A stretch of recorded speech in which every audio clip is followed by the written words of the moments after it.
Hello and welcome to the analysis of iCAT10.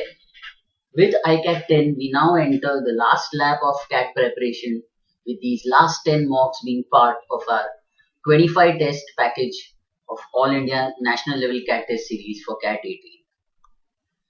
The analysis for iCAT10 will be done in three parts, one for each section. In this first part, we will have a look at the verbal ability section. Before we go into this section, we'll have a look at the overall difficulty of the mock. As you can see, our faculty have rated this mock as an easy mock. In fact, they have also said that this was the easiest mock released by us so far in our entire package. So the difficulty of this mock has been mapped numerically at around 1.65. Now what does this mean?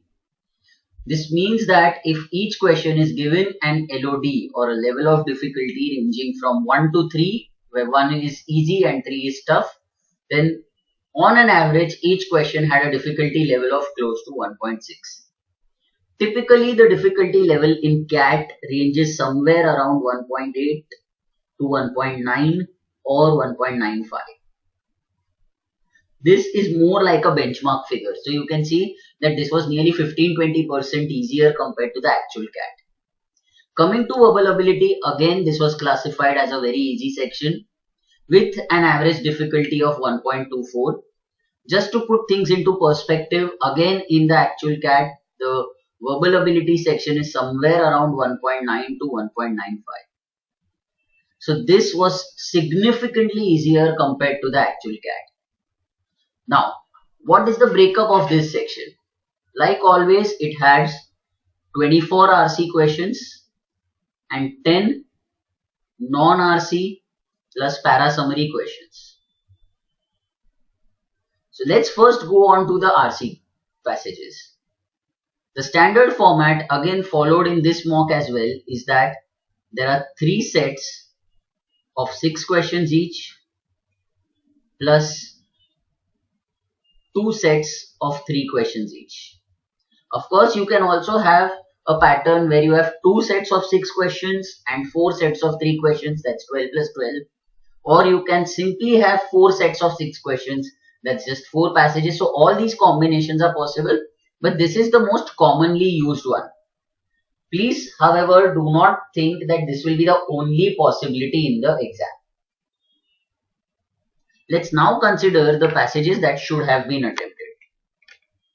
So when we look at this graph,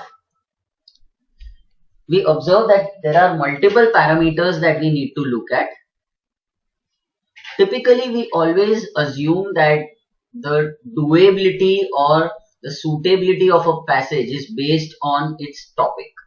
However, we believe that you should look at 3-4 parameters such as the word length, which is given by these bars here, the number of questions and the level of difficulty of the questions. Of course, the level of difficulty can generally be found only once you have taken the mock and are analyzing it. So, during the mock, you need to look at the number of questions, the length and the topic to get a much better perspective over how that passage was. So, let's look at these RCs. Firstly, as we note, the overall section LOD was around 1.24. There is only one passage here right at the end, which is slightly tougher than the section LOD. But again, when I look at it in absolute terms, it is not difficult at all. It is easy to moderate. Whereas if I look at all the other passages, they are all absolutely easy passages with average LODs ranging from 1 to 1.2. Secondly, when I look at these passages, I observe that one of the easiest passages is also the longest at 600 words and the most difficult passage, again relatively speaking, is reasonably long at 520 words. But there are 2 other passages here which are fairly short at 450 and 350 words respectively. So here if you observe, the length of the passages is more or less what you expect in CAT, which generally ranges anywhere from 400 to 600 words. So here, which are the passages that I would attempt?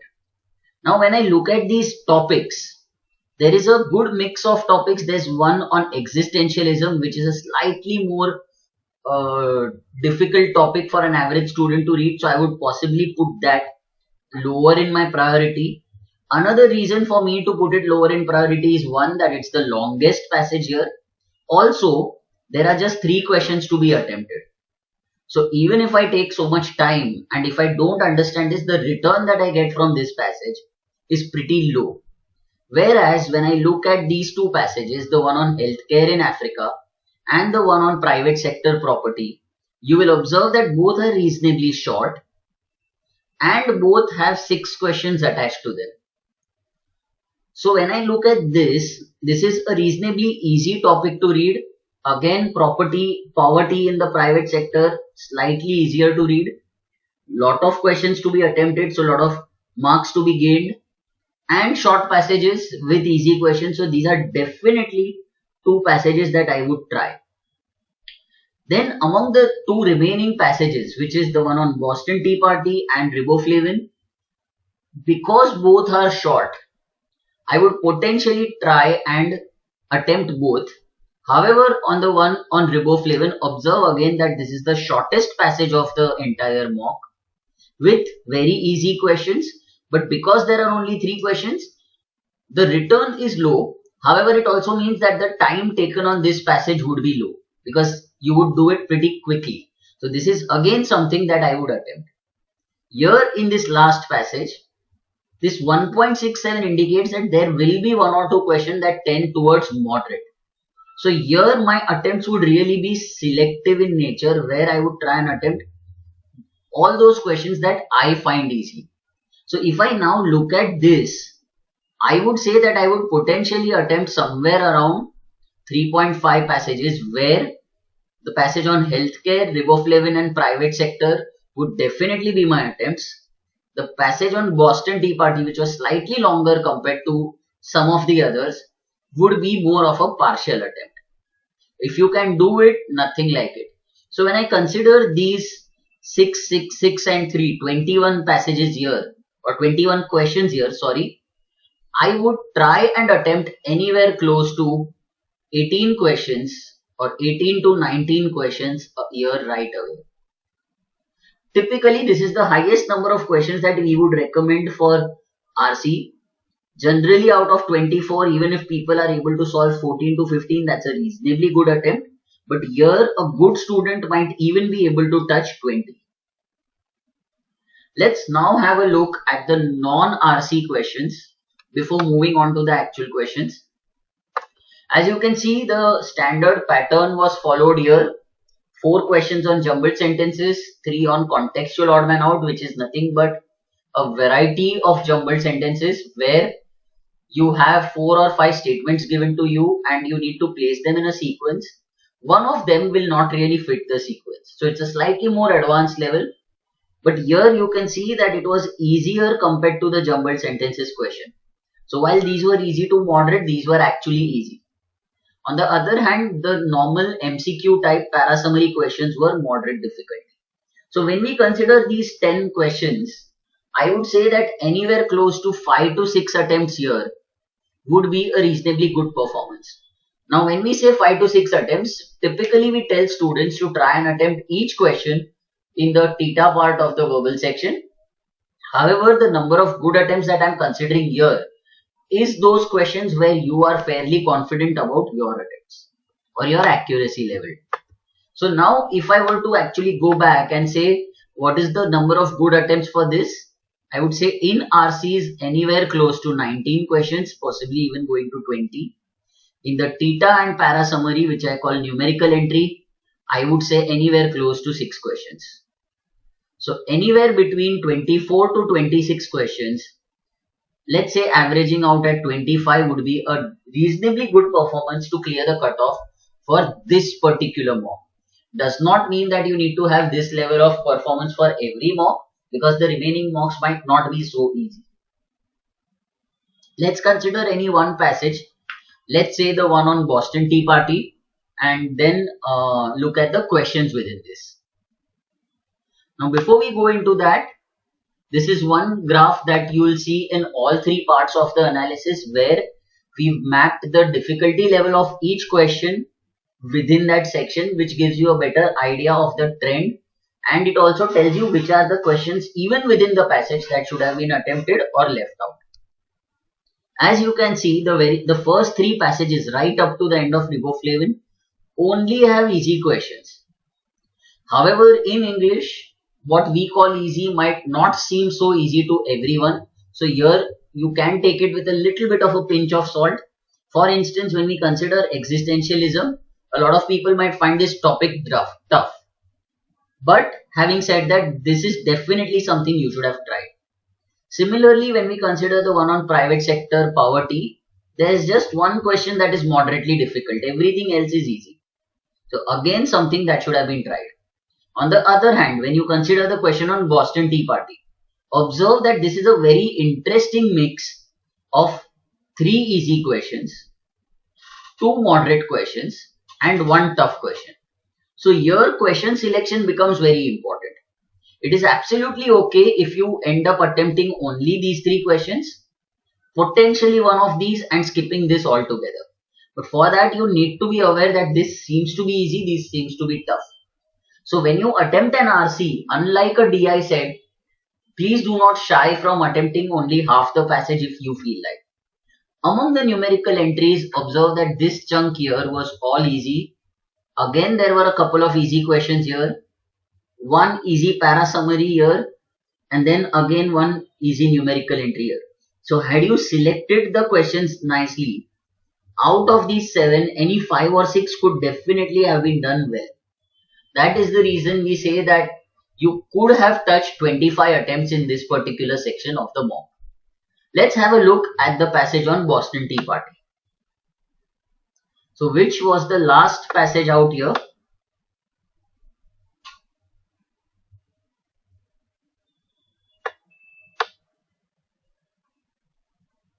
Yeah, so it starts from here.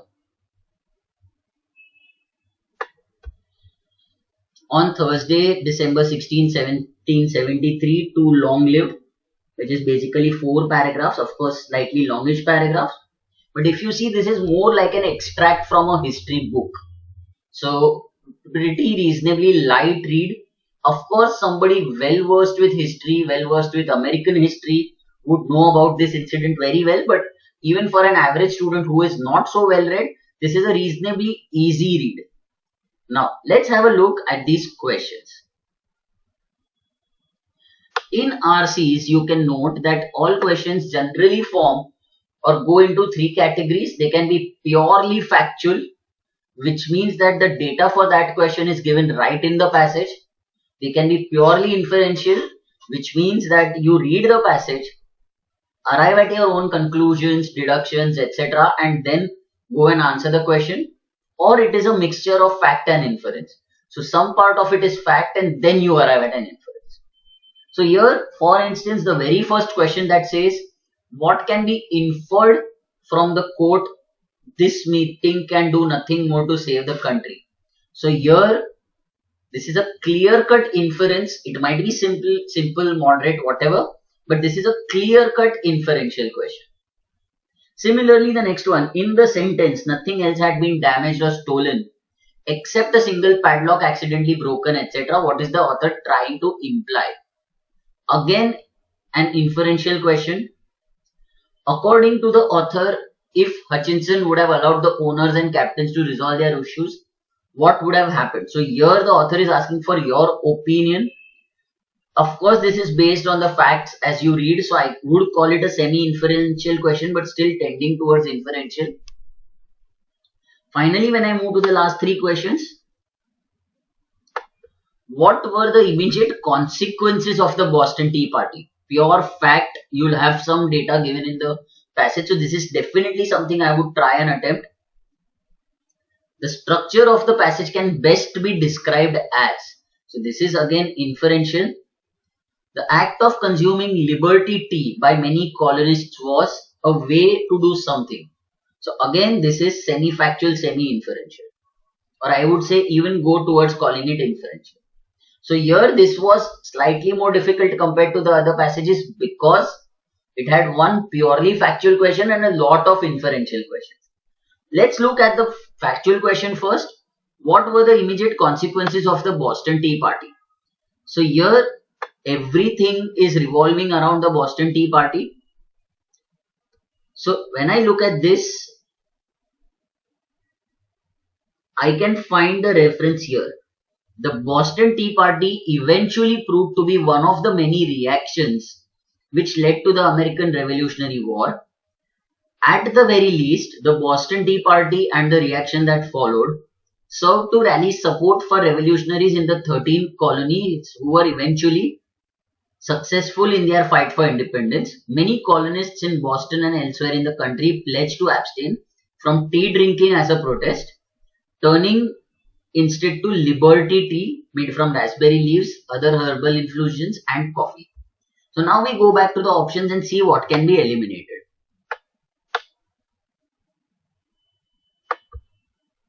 What were the immediate consequences? It repaid the cost of the destroyed tea.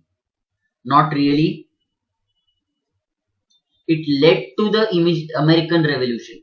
Yes, this was a consequence, but it was not the immediate consequence. An immediate consequence means something that immediately follows from an event. That is where I would reject this. People started drinking coffee only because of the Boston Tea Party, and it helped rally support for revolutionaries. Now both of these seem suitable. As per the passage, if we go back and look at it, as per the passage, it says that elsewhere in the country, people pledged to abstain from tea drinking and turned instant to liberty tea, other herbal infusions and coffee. But does that mean that people started drinking coffee only because tea was not there? There is no data in the passage which supports this.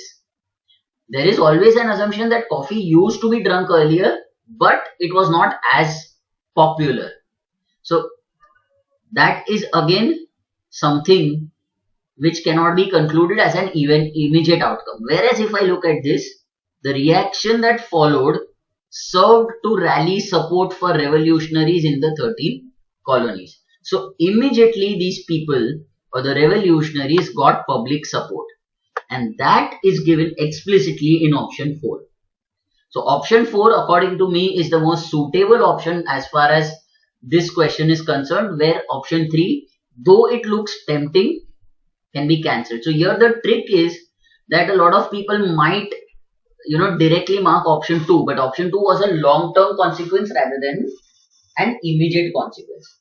Similarly, you can look at each question and try and eliminate options based on a few keywords that are given in the passage and in the options. For instance, here the keyword is only. People did not start drinking coffee only because of the Boston Tea Party. So this helps me eliminate this option. Similarly, as I said, please try and practice elimination for all the passages given here, not only in this mock but the other mocks as well.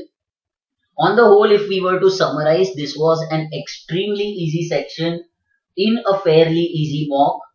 Based on that, it was reasonably possible to attempt 4 passages or at least 3.5 passages, close to 19 to 20 attempts. Also, in the non-RC and theta questions, it was possible to attempt 6 to 7 questions easily. So on the whole, if you were to ask us, we would say that 25 attempts would be a reasonably good performance as far as this section of the mock was concerned. The remaining 2 parts of this analysis will also be put up on the same YouTube channel, which is our official channel. You can subscribe to our channel by clicking on the link given. By hitting the bell button, you will receive notifications every time a new video is put up. Please feel free to put in your comments, feedback or any questions on the thread below the video. Keep watching. Wish you all the very best and thank you.